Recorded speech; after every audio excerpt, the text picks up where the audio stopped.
Le Grand Dialogue. Sigikafoba. Edouani Wamakaran. Le Grand Dialogue, l'émission de débat du studio Tamani sur votre radio. Chenni Beri. Halud Mauni. Chenni Beri. Sigikafoba. Le Grand Dialogue.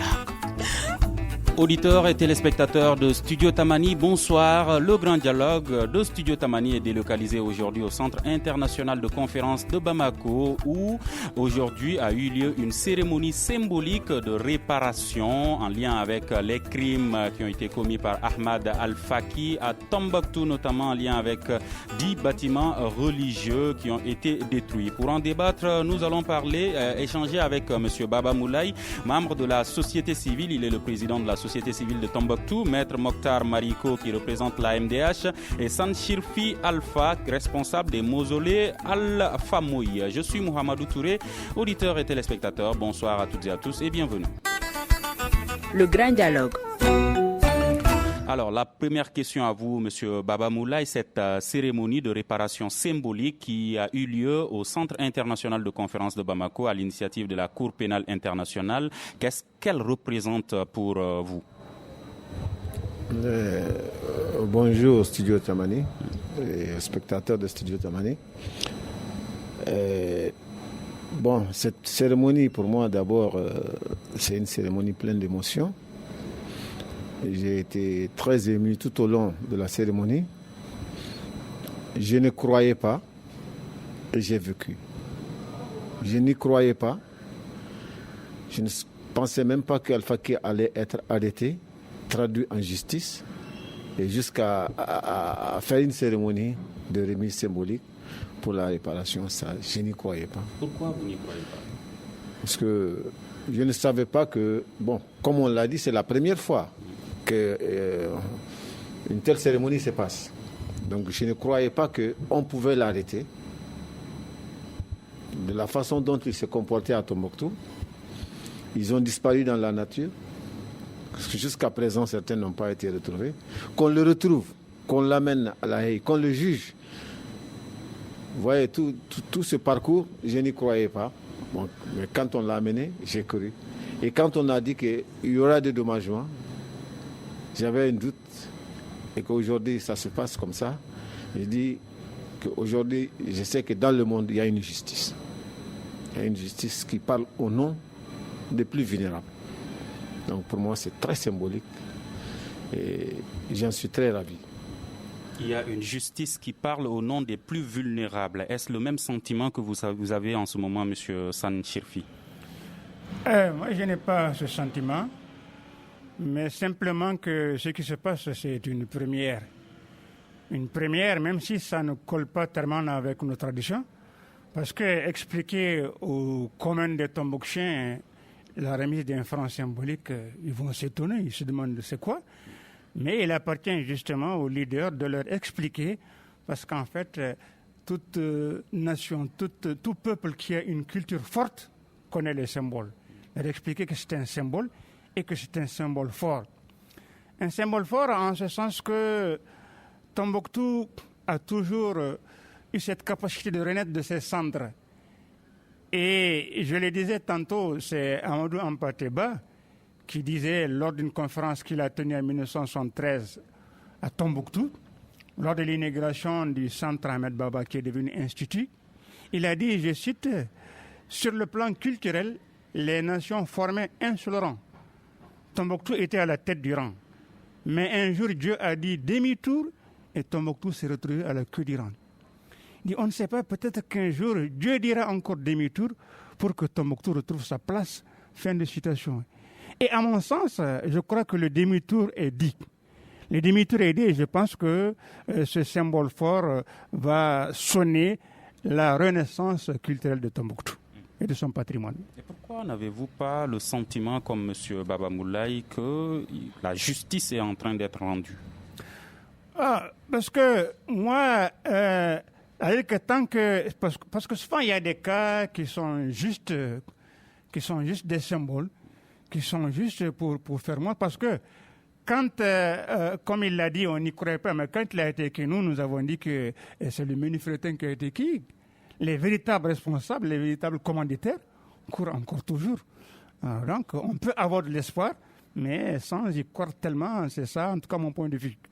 Parce que dans ce genre de situation, ce sur lequel on met beaucoup l'accent, c'est le côté protocolaire, le côté la diffusion médiatique et tout ça, alors que la réalité peut être tout autre. Alors, un héros a été remis à l'État et à l'UNESCO. Vous l'avez dit, il y a beaucoup de gens qui vont s'interroger sur ce que ça représente. Un héros, environ 650 francs CFA. Maître Mokhtar Mariko, est-ce que vous pouvez expliquer aux auditeurs et téléspectateurs en quoi consiste cette remise d'un héros? Bon, je remercie tous les téléspectateurs et auditeurs de Studio Tamani.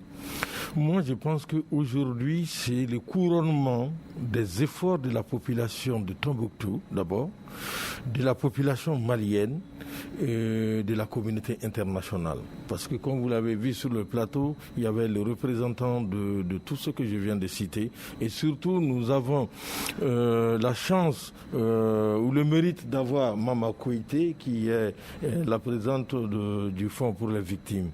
L'euro symbolique fait partie aussi des condamnations en matière pénale, c'est-à-dire en matière de justice tout court. On peut parler de condamnation à un symbole, un franc symbolique ou l'euro symbolique. Donc moi je pense que c'est le couronnement des efforts de tout ce que je viens de citer et que c'est un premier pas dans la situation du Mali. Je rejoins mon frère de l'autre côté, il fut vraiment très difficile de penser qu'un jour il peut y avoir un jugement. Et quand ce jugement a lieu à La Haye, et quand il y a une condamnation, il y avait des boutades qu'on nous jetait souvent. On disait, qu'est-ce que vous avez fait? Un procès de pierre et de terre. Aguelhok là-bas, rien n'a été fait pour Aguelhok. Nous avons dit à ces gens-là que nous sommes une société de culture et que Tombouctou est une référence dans le monde entier. Et que quand les mausolées, les mausolées des saints et les mosquées ont été détruits à Tombouctou, il fallait une réponse à la communauté internationale et c'est cette réponse qu'on est en train de célébrer aujourd'hui. Monsieur Baba Moulaye disait que justice est en train d'être rendue, mais Monsieur Sanchirfi estime que ce sont des menus frétins aujourd'hui qui sont arrêtés. Les vrais auteurs également courent toujours. Qu'en dites-vous? Je suis entièrement d'accord parce que nous avons fait beaucoup de voyages avec la société civile malienne. Il y en a qui venaient de Tombouctou, je ne vais pas citer des noms ici, et qui se reconnaissent très bien. Nous sommes allés et nous avons posé la même question à Fatou Bensouda dans son bureau. Elle nous a répondu, on fait avec les moyens des bords. On est en train de commencer la situation du Mali. Soyez-en sûrs que d'ici quelque temps, d'ici son départ, malheureusement il est parti avant que ce qu'on appelle les gros bonnets ne soient appréhendés. Les gros bonnets ne soient appréhendés. Mais aujourd'hui, moi en tant que militant des droits de l'homme, je me réjouis du fait qu'il y a une petite progression dans la situation du Mali. Donc je partage un peu son sentiment, mais je ne suis pas tout à fait d'accord avec cela, parce qu'il fallait bien que ça commence. Et ça a commencé, et nous pensons que la situation du Mali, par rapport au niveau de la CPI, ne doit pas s'arrêter là. Ça va continuer, parce que tant que les organisations de la société civile sont là, tant que les Tombouctiens sont là, et qui connaissent ces gens, ça ne va pas s'arrêter aujourd'hui. On va toujours les persécuter, les appréhender afin qu'ils répondent des crimes qu'ils ont été commis. Vous avez dit que Fatou Bensouda vous a répondu qu'on va faire avec les moyens de bord. Est-ce que ça veut dire qu'il y aura des auteurs qui ne seront pas jugés si les moyens de bord ne le permettent pas? Bon, ça va être compliqué. Vous avez vu l'Allemagne nazie. À la date d'aujourd'hui, on continue à chercher les nazis qui se cachent un peu partout. C'est exactement la même chose. Mais c'est la persévérance et la résilience de la population malienne, et particulièrement celle de Tombouctou, qui fera que nous allons faire bouger au niveau de la CPI. Parce que si on a des informations, on est obligé de donner ces informations. Et quand la CPI a ces informations, elle ne peut plus se cacher derrière quoi que ce soit. Voilà pourquoi nous disons qu'elle avait dit à son époque, parce que c'était le début de la situation du Mali, il y avait trop de problèmes et les rapports qui avaient été envoyés au niveau de la CPI n'avaient détaillé que me donner des détails que sur la destruction des mausolées. Voilà pourquoi ce procès-là a été mis au premier plan. Mais je suis sûr que le reste va venir. Parce que Fatou Bensouda, dans son bureau, nous a dit que la requête du Mali est recevable en la forme. Donc ça veut dire qu'il n'y aura aucun obstacle pour empêcher l'examen de ce dossier-là. Mais il ne sert à rien de se précipiter. Il faut réunir toute la documentation nécessaire pour affronter ceux qui ont commis et ceux qui ont fait souffrir la population de Tombouctou, celle du Mali. Donc je vais finir en disant il faudrait qu'on fasse énormément attention parce que de l'autre côté en face, nous avons des avocats qui exploitent la moindre faille. Donc c'est à nous maintenant d'argumenter, d'apporter beaucoup d'éléments afin que cette justice puisse vraiment se saisir de ces situations. Sinon, on peut prendre un gros bonnet, mais s'il n'y a rien contre ce gros bonnet, ça va être un coup de pied dans l'eau. Et c'est ce qu'il faut éviter. Allons doucement et sûrement. Le rapport qui a été soumis porte sur la destruction des mausolées. Monsieur Sanchirfi, est-ce que vous pouvez nous parler aujourd'hui de l'ampleur des dégâts concernant cette destruction des mausolées à Tombouctou? L'ampleur, vraiment, il faut dire que la destruction des mausolées a été comme un coup de massue. Parce que les mausolées avaient un caractère sacré et même la porte sacrée de la mosquée Chidiya, donc dans l'imaginaire des enfants, on leur dit, de toute façon, nous, quand on était petits, le jour où cette porte va s'ouvrir, c'est la fin du monde. Donc vraiment, il y a des rites qui sont là sans que l'on fasse ce qu'ils pensent, parce qu'on ne vénère pas les saints, on ne vénère pas les saints du tout. Ce sont des rites, on prie pour les saints, on pense qu'ils ont une certaine posture, que dans la vie, ils ont eu un certain nombre de connaissances, de comportements moraux, tout ça. Alors, d'abord, quand ça allait se passer, moi j'étais là, les gens n'y croyaient pas. Les premiers qui ont dit, ils ont commencé à donner des coups de pioche, les mausolées, les gens ne voulaient même pas y croire. En cas que ça, ce n'est pas possible. Finalement, les gens sont sortis, ils ont commencé à regarder. J'étais parmi les observateurs. Pratiquement, Alpha Mouya, j'étais arrêté là. Alors, on les voyait, ils nous maintenaient à distance, mais ils faisaient le travail de destruction. Alors là, les gens étaient sidérés. Donc, au premier, deuxième jour, les gens étaient dépassés. Mais finalement, je crois qu'ils ont eu un esprit philosophique, ils ont pris avec philosophie.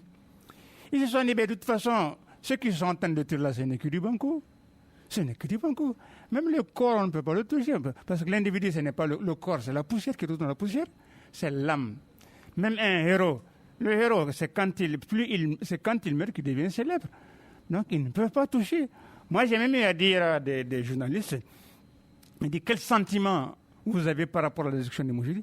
J'ai dit, j'étais très frustré au départ, mais finalement, je m'en suis réjoui. Ils me disent, comment? J'ai dit, oui, parce que ces mausolées sont tellement anciens, on veut bien les réparer, les reprendre, mais nous nous interdisons cela parce que nous, c'est sacré. Maintenant, nous avons eu des gens qui l'ont cassé à notre place. On va les refaire, on le refera. De toute façon, ça reste un symbole, et un symbole, on ne peut pas le détruire. Partagez-vous cette analyse de M. Sanchirfi? Oui, San, lui, c'est un expert en la matière. Quand San parle de mausolée, à Tombouctou, tout le monde se tait. Je ne sais pas, peut-être qu'il n'a pas découvert. Quand il parle de mausolée ou bien il parle d'histoire de Tombouctou, tout le monde se tait. Mais seulement dans ces mausolées, ce que moi je voudrais que vous sachiez, c'est qu'à Tombouctou, le mausolée, c'est pour tout le monde. Soit tes arrière-parents sont enterrés autour des mosquées, de ces saints, soit ils sont dans un autre saint. En tout cas, tout le monde se retrouve dans une pierre aux côtés des mausolées. On se retrouve partout. Moi, le premier jour, à la destruction du mausolée de Djingarebe, j'étais là. À la destruction de Sid Mahmoud, j'ai vu des gens pleurer. J'étais le premier à interpeller les chefs d'état-major d'Akmi pour le dire. Je l'ai amené jusque chez moi pour lui dire que je n'étais pas content. On peut s'attaquer aux vivants, mais on ne s'attaque pas aux morts. Il dit qu'il n'était pas là, qu'il doit me chercher une réponse. Il est revenu, il m'a dit, c'est désolé qu'ils sont en train de chercher les auteurs. J'ai compris. Il m'a dit beaucoup de choses que je ne vais pas répéter ici. Mais ce que Tombouctou a de spécial, c'est qu'il y a des gens dans ce monde qui connaissent Tombouctou mieux que les Tombouctiens. C'est très important. Ils ont fait de Tombouctou, la connaissance de Tombouctou, leur vie. Ils vivent de ça, mais ils aiment Tombouctou. Souvent, moi, que je rencontre des gens qui me parlent de Tombouctou, ils me noient. Ils me noient. Par ricochet, Maître Marico, je ne l'ai jamais rencontré. Je ne vous ai jamais rencontré. En 2019, le monsieur de la MDH de la Guinée m'a demandé si je le connaissais, uniquement parce qu'il a entendu que je venais de Tombouctou. Pour lui, Maître Marico était de Tombouctou. Il m'a demandé si je connais. J'ai dit, physiquement, je ne le connais pas. Mais quand le gars a commencé à me parler de Tombouctou, j'étais étonné. J'étais étonné au Sénégal, j'étais étonné. Il m'a dit, d'ailleurs, mon petit frère est muté à Tombouctou, vous allez le rencontrer.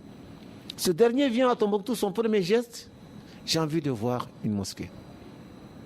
Notre vie, c'est les mausolées. Notre vie, c'est les mosquées.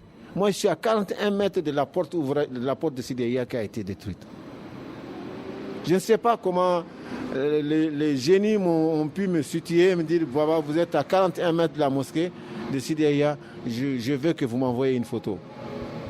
Le jour où on remettait la porte, on était ensemble quand on remettait la porte. J'ai dit, mais comment il a su que moi je suis à 41 mètres de la mosquée? Il dit, regardez votre Google Earth. Je dis, bien, c'est bizarre. Là d'où vous me téléphonez, je suis chez moi et vous savez que je suis à 41 mètres de la mosquée. Pour vous dire que certains vivent Tombouctou. Tombouctou, comme on l'a dit, c'est un patrimoine mondial, ce n'est plus pour nous. Ce n'est plus pour nous. Donc, et dire encore, ce qui renforce que ma conviction, attendez, ce qui renforce ma conviction que justice a été faite, justice est rendue, il y a d'autres personnes dans le couloir à la CPI. D'autres personnes sont arrêtées qui sont en train de partir, qui sont en train d'être entendues. Cela veut dire que Tombouctou n'a jamais été abandonné, maître. Oui. Aujourd'hui, est-ce qu'en reconstruisant ces mausolées, ça aura la même valeur, cette même valeur? Ça dit, la destruction nous a touchés, mais ça n'a pas entaché la valeur de ces mausolées. Non, pas du tout. De la mesure où ça a renforcé, notre conviction que nous devons veiller à la sécurité de ces mausolées. L'autre jour, une petite pierre qui s'est déplacée sous la porte, ça m'a dit, il a été automatiquement interpellé. Cela veut dire que les gens y veillent tous les jours. Une petite porte, n'est-ce pas? Et un petit trou qui s'est fait en bas des mausolées. Il m'a dit, est-ce que tu as vu le petit trou? Aujourd'hui, notre combat, nous avons mis un comité en place qui regroupe les chefs de quartier, les imams, le cadi, le chef coutumier, la société civile, les jeunes. On a mis un comité en place. Son premier combat a été nettoyer les devants des cimetières. Que tout le monde quitte. Que ce soit clean, que l'accès soit visible. Vous avez vu sur la photo, vous avez vu ce qui fait honte, la rentrée d'un cimetière, vous avez vu des ânes avec des charrettes, la porte en bas. Vous voyez que ces mausolées ne sont pas entretenus. Donc on ne va pas attendre que l'UNESCO vienne entretenir une porte qui est tombée, ou bien un âne qui s'arrête à la porte. Ce n'est pas normal. Donc nous sommes interpellés. Tout ce qui s'est passé là nous interpelle. Et chaque fois c'est lui le rapporteur du groupe, il peut vous en dire plus. Chaque fois qu'on se réunit, aujourd'hui, la priorité, c'est les cimetières. Il faut nettoyer devant. Alors, M. Maître Mokhtar Marico, est-ce que les manuscrits également sont concernés dans cette affaire de réparation symbolique? Bon, je n'ai pas beaucoup d'éléments là-dessus, que les manuscrits soient touchés, mais comme le spécialiste maison est là, moi j'ai quand même appris, et je suis même allé à Tombouctou, on m'a dit que beaucoup de manuscrits ont été sauvés. Ont été sauvés grâce au courage des Tombouctiens eux-mêmes, qui se sont organisés pour faire sortir ces documents et les mettre en lieu sûr. Donc, même au niveau de la CPI, on nous a posé la question. J'ai dit, je n'ai pas beaucoup d'informations, mais à mon avis, je pense que beaucoup de manuscrits ont été sauvés et mis à l'abri des prédateurs qui étaient venus pour tout détruire. Qu'en est-il des manuscrits? Quand on parle de manuscrits, ce qui a été détruit, c'est très infime, parce qu'il y a 4000 et quelques manuscrits qui ont été détruits. Mais comme il a dit, une équipe de Tombouctiens, de la Sabama, Et il y a 400 000 manuscrits qui sont présentement à Bamako, qui ont été exfiltrés. 400 000 manuscrits 400 000 qui manuscrits étaient à Tombouctou, qui sont à Bamako. Qui ont été exfiltrés. Et il y a encore des manuscrits, parce que certains manuscrits du centre Baba, le centre Baba dispose de 40 000 manuscrits qui sont là-bas sur place. Alors, donc, quand on parle de manuscrits, on ne peut pas, parce qu'en réalité, les manuscrits même n'ont pas, il n'y a pas de statut juridique même. C'est-à-dire qu'il y a une bataille qui est menée là. Alors, c'est pour qui? Est-ce que c'est pour la communauté? Est-ce que c'est... Donc, vraiment, ils ont ouvert le débat, ils ont fait beaucoup d'ateliers, mais ils n'ont pas pu définir exactement le statut du manuscrit. D'accord. Je reviens vers vous. Il est indiqué également qu'il y a une réparation concernant les victimes, une somme qui doit être donnée à ces victimes, environ 1,8 milliard de francs CFA. Est-ce que vous pensez que cette somme est suffisante pour ces victimes-là? Bon, moi, de mon avis, c'est-à-dire que rien ne peut payer la souffrance que la population de Tombouctou a endurée pendant ces mots. C'est-à-dire que ce montant peut peut-être servir pour faire une sorte de réparation collective, pour permettre aux Tombouctiens de se remémorer, et comme l'a dit Baba Moulaye, et d'avoir toujours à l'esprit qu'ils sont là pour garder ces mausolées qui font partie de notre histoire et qui font partie de l'histoire du monde présentement, parce que depuis 1988, ces monuments, ces mausolées, mosquées ont été déclarés patrimoine culturel. Donc, moi je pense que l'argent ne peut pas suffire à faire réparer ce que la population a subi en ce moment. Mais l'argent peut être peut-être un moyen pour leur permettre de faire des statues, de se remémorer, de créer une grande place, ou bien de donner à ces familles. Parce que, si je ne m'abuse, il y a des familles qui sont liées à ces mausolées. C'est-à-dire que si vous... on a même appris, peut-être que quelqu'un est devenu fou parce que ce mausolée a été détruit. Il ne pouvait pas le croire.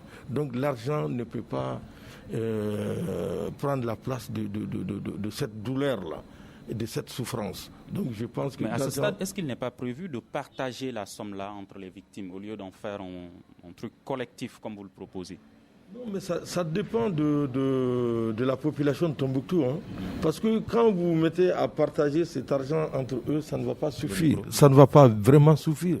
Ça ne va pas suffire. Parce que c'est-à-dire que c'est presque toute la population de Tombouctou qui est concernée par ces mausolées. Et comment va se faire cette distribution? À l'époque, on nous avait posé la question, nous avons dit, de notre avis, nous voulons une réparation collective. Et ce que nous voulons aussi, c'est d'entretenir ces mausolées, de donner l'argent, les moyens à la communauté de Tombouctou, surtout au centre culturel, qui va être la locomotive de tout ça, pour vraiment prendre soin de ces mausolées et des mosquées qui ont été vraiment détruites. Donc moi je pense que il serait mieux pour nous tous, parce qu'on est tous concernés, que cet argent-là ne soit pas partagé individuellement, que cet argent-là puisse être investi dans quelque chose qui va permettre aux Tombouctiens et à tous les Maliens et au monde entier de se souvenir, à chaque fois qu'on met les pieds à Tombouctou, de se souvenir qu'il y a eu tel événement, mais avec le courage et l'abnégation de la population, surtout la résilience de la population de Tombouctou, qu'on est arrivé à faire ça, pour que les gens puissent se remémorer, et ce serait un devoir de mémoire pour l'histoire. Baba Moulaye, est-ce que ce n'est pas un partage de cette somme entre les victimes qui est prévu? Bon, le micro. Je sais pas, moi j'ai beaucoup, depuis 2 ans, j'ai beaucoup échangé avec la présidente Mama Koité, qui est une collaboratrice. Mais je pense que moi j'avais mis un cas de figure. Il y a des gens qui ont été affectés, comme Maître l'a dit. Ça a affecté le domaine du tourisme. Tous les hôtels étaient fermés parce qu'il n'y a plus de touristes. Ils sont fermés. Les guides sont au chômage. Les artisans sont au chômage. Vous voyez? Donc il y a tout ça. Tous ceux-ci ont été affectés par la destruction de ces mausolées, par extension. Donc il faut trouver les moyens de mettre tout le monde dans le bénéfice de cet argent. Oui. Mais ça peut ne pas être distribué de l'argent. Ça peut ne pas distribuer de l'argent. Donc il y a beaucoup de choses. Les hôteliers ils peuvent avoir une compensation fiscale, c'est le moyen. Ils peuvent avoir d'autres assistances, renforcer leur capacité d'accueil. Les guides, pour ne plus tomber dans cela encore, parce qu'il n'y a pas de touristes, il faut créer d'autres événements par lesquels on peut attirer les touristes et pour qu'ils vivent. Mais tout ça est tributaire de la sécurité. Il faut travailler aussi du côté de sécurité pour permettre, maintenant, avec cette cérémonie que nous avons vécue ici, qui est d'une portée mondiale, ça va susciter beaucoup d'autres curiosités. Beaucoup d'autres curiosités. Ça va amener beaucoup d'autres personnes à vouloir visiter Tombouctou. Mais il faudrait que Tombouctou soit aussi dans la capacité d'accueillir ces gens aussi.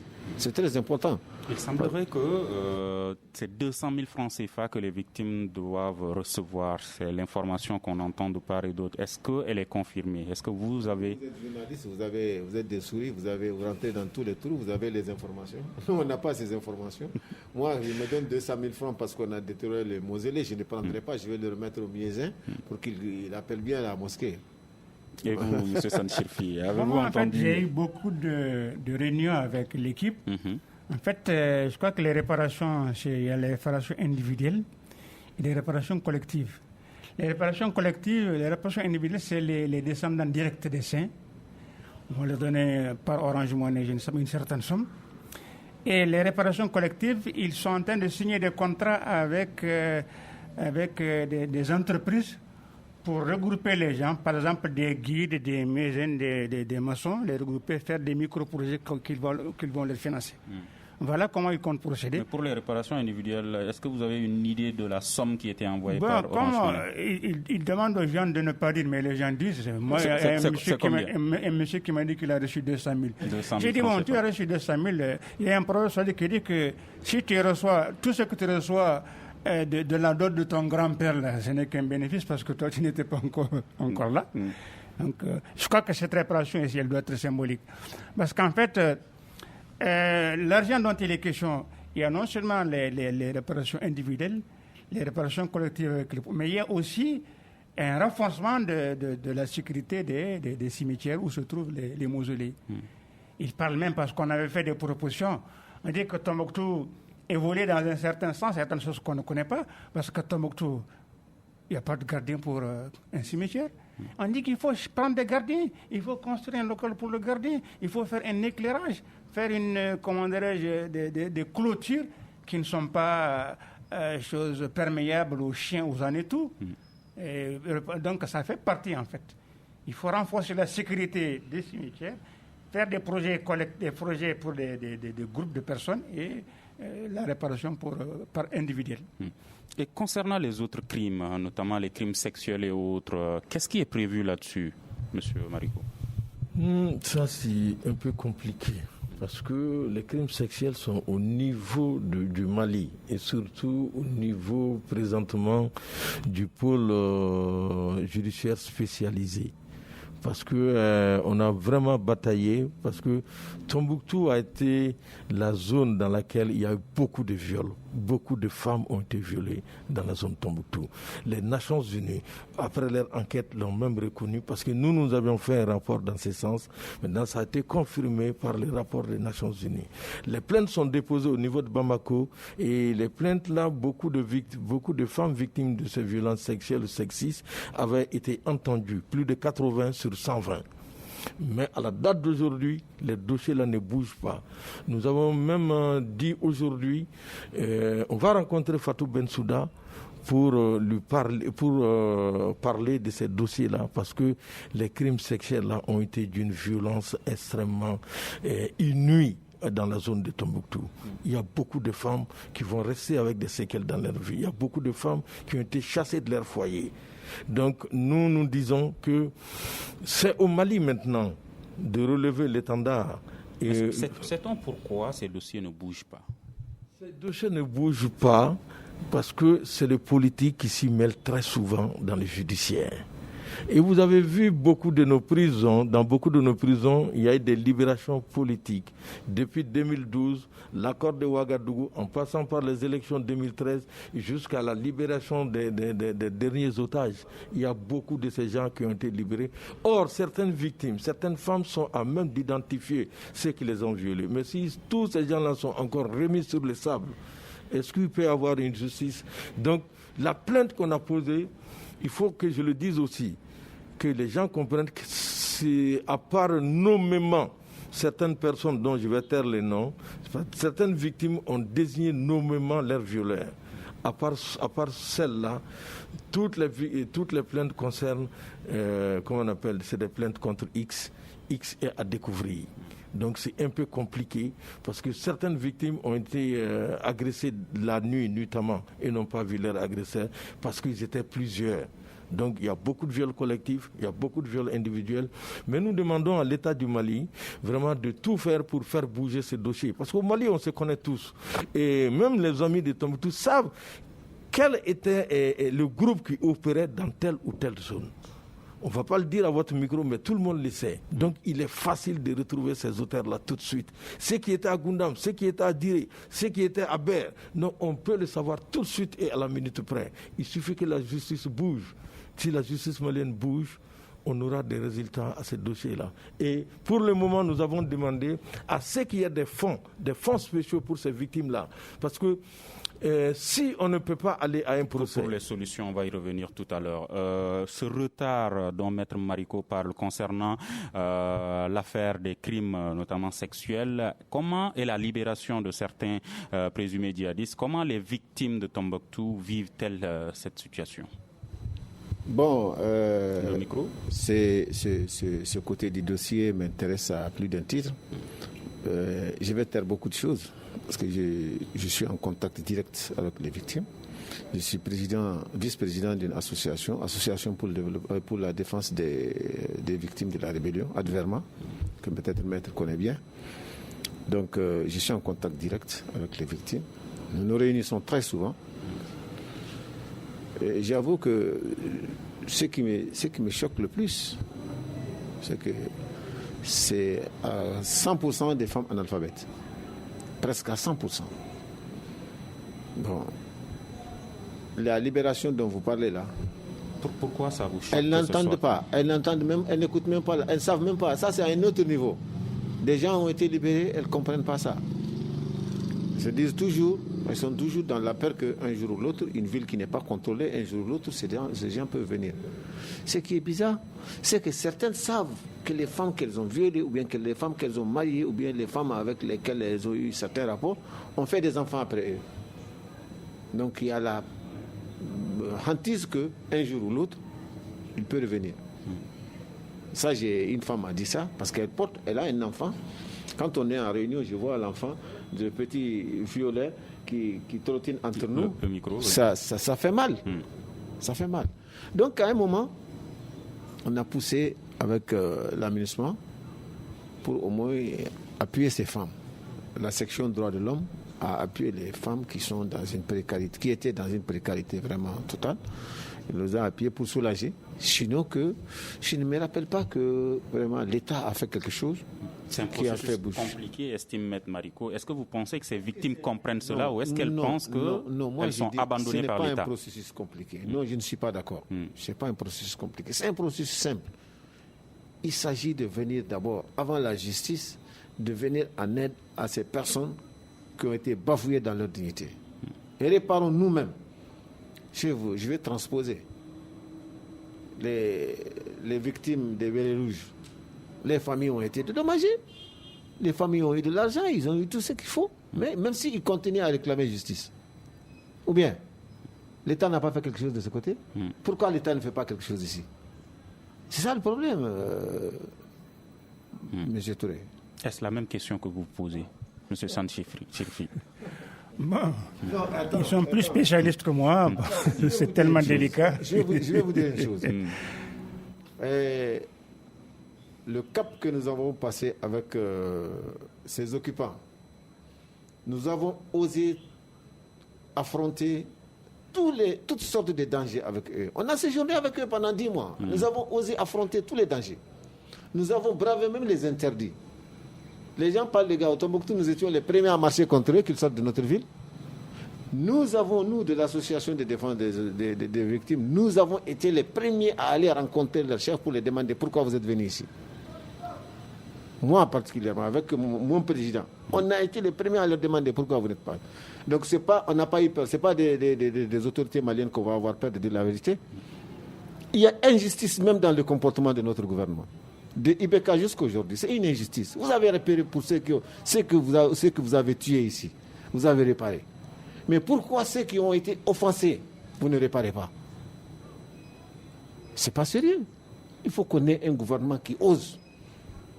Il faut oser. L'argent public, là, ce n'est pas pour eux. C'est l'argent du peuple. Ces femmes qui sont dans la précarité, là, il faut les aider. Il faut les remettre à flot. Elles peuvent vous oublier. Tant que vous ne renforcez pas leur résilience, elles vont continuer à faire le cauchemar. Je n'ai rien eu. On m'a violé par la défaillance du système sécuritaire de mon État. C'est l'État le premier responsable. On va demander à M. Mariko si il partage cette analyse que vous faites, ces interrogations que vous posez.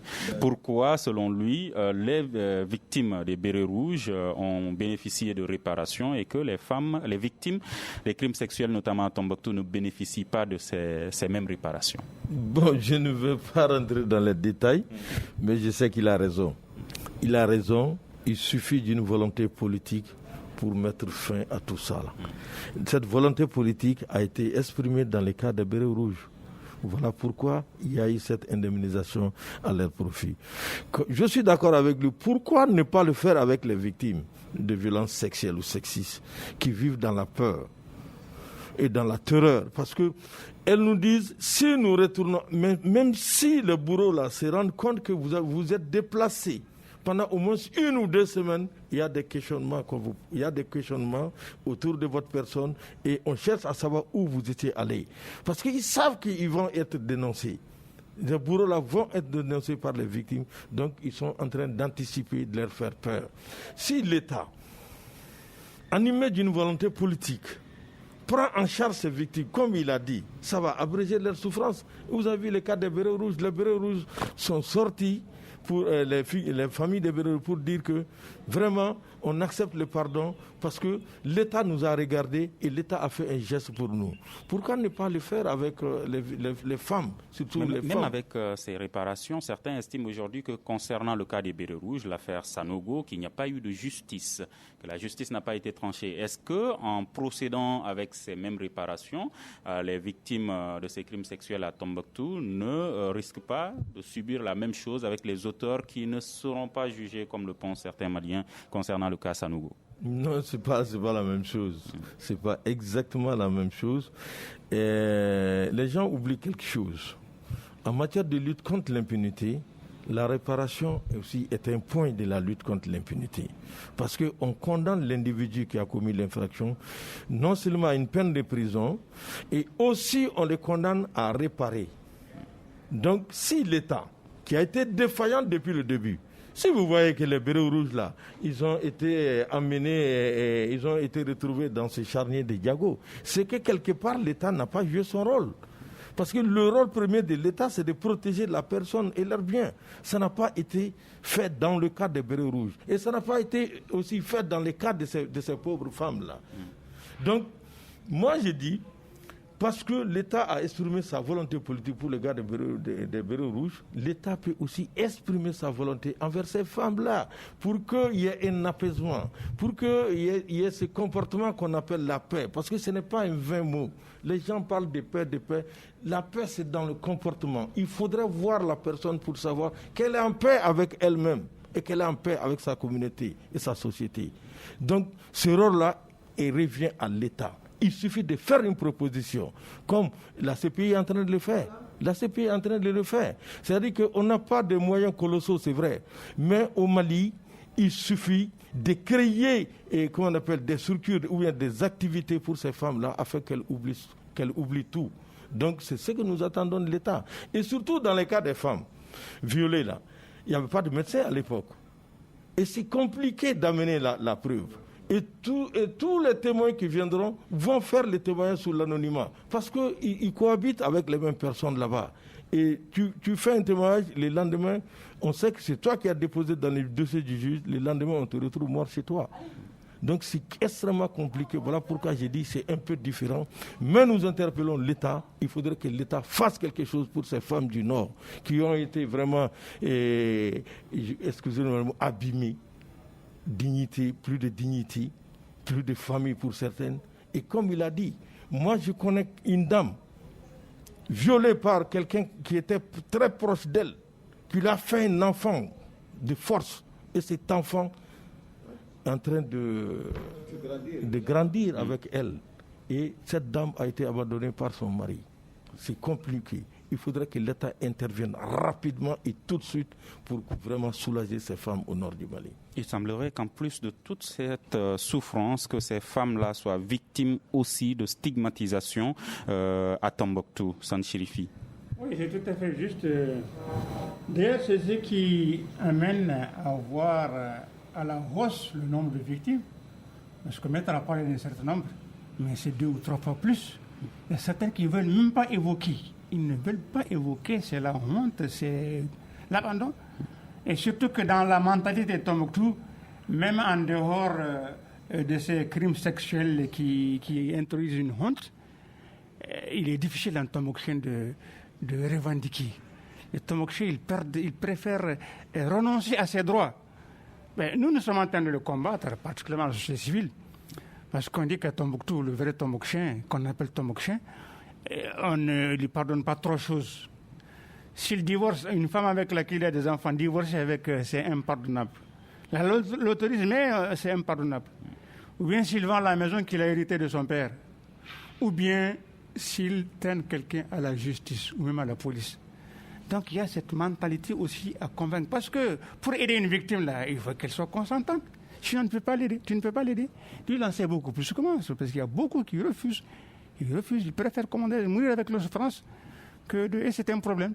Alors, Maître Mariko et Baba Moulaye ont souligné tout de suite un manque de volonté politique, notamment concernant la résolution, la réparation de la situation en ce qui concerne Tombouctou. Est-ce que vous pensez que concernant la reconstruction des mausolées de Tombouctou, cette volonté politique va accompagner ce processus? Bon, moi je le pense, parce qu'en fait, au niveau des mausolées, parce qu'il faut le dire, les Tombouctiens, déjà quand il y a eu la destruction, la communauté tombouctienne, on dit qu'on va les réparer. Ce sont nos mausolées à nous. Mais on nous a arrêtés. On a tenu une grande réunion chez l'imam. On a écrit au ministre, dit non, ce n'est pas pour vous. Ce n'est pas pour vous. C'est la communauté internationale qui va. C'est un bien commun international. Sinon, les Tombouctiens étaient prêts, à réparer. Donc, si dans cette logique, je pense que dans ce cas-là, il y a une volonté politique qui est là. Mais je pense qu'il n'y a pas suffisamment d'accompagnement des populations à Tombouctou. Et c'est ça, c'est dommage. C'est une question de sensibilisation. Alors, crise sécuritaire depuis 2012, la situation qui perdure toujours. Quelles sont vos attentes envers l'État malien et la communauté internationale concernant la justice, Monsieur Baba Moulaye? Concernant la justice? Pour la suite de ce processus. Bon, moi, je pense que dans toute bonne démocratie, il faut avoir une justice forte. Tant qu'on n'a pas... Non, mais répondez vous-même, je n'apprécie pas. Non, il faut qu'on ait une justice forte. Au Mali, tant que le Malien ne voit pas en face de lui une force, il ne se plie pas. Et tout ce qui se passe, c'est parce que les auteurs ne voient pas une résistance en face d'eux. Faut-il donc tout confier à la justice internationale? Non, jamais. Jamais. Il faut mettre nos juges dans les conditions de travail. Moi, je sais, je suis multi-acteur. Je suis à la coalition de la lutte contre la corruption. Et j'ai beaucoup de fonds sur lesquels je me bats. Pour que la justice malienne et internationale joue son moyen rôle. de répression qui amène le Malien à certaines disciplines. Maître Mariko, non. Il nous reste juste une minute. Maître Mariko, est-ce que vous pensez qu'aujourd'hui, que la justice malienne peut résoudre ces situations-là? Ouais, moi je le pense. Je le pense réellement du fond du cœur. Est-elle forte comme posait la question forte, c'est un terme un peu péjoratif pour moi. Mais je dirais tout simplement que la justice malienne peut rehausser les manches et donner des décisions à souhait si on la met dans des conditions. Parce qu'il est souvent difficile de voter des mauvaises lois, de remettre aux juges et ensuite les accuser. Cette loi d'entente dont on parle là, depuis 2018, nous on a écrit au chef de l'État pour dire que la loi n'est pas bonne. On a écrit à tout le monde, des conférences à la radio, à la télévision. Mais on n'a pas été écouté. C'est maintenant quand les avocats de l'autre ont soulevé que les juges ont appliqué la loi pour une fois, il y a problème. Donc c'est compliqué, vraiment c'est compliqué. Donc je pense qu'elle peut relever les défis de la justice malienne. Merci à nos trois invités, M. Baba Moulaye, membre de la société civile de Tombouctou, M. Mokhtar Mariko de l'AMDH et Sanchirfi Alpha, responsable des mausolées Alpha Moï. Le grand dialogue, vous le suivez en direct du Centre international de conférence de Bamako et à la régie audio et vidéo, Mamadi Keïta, Mamadou Ouattara et Mamoutou Konaté. Je suis Mohamedou Touré. On se retrouve demain pour un prochain numéro du Grand Dialogue de Studio Tamani. Merci à toutes et à tous et à demain. Le Grand Dialogue. Le Grand Dialogue, l'émission des débats du Studio Tamani sur votre radio. Sigi Kafoba.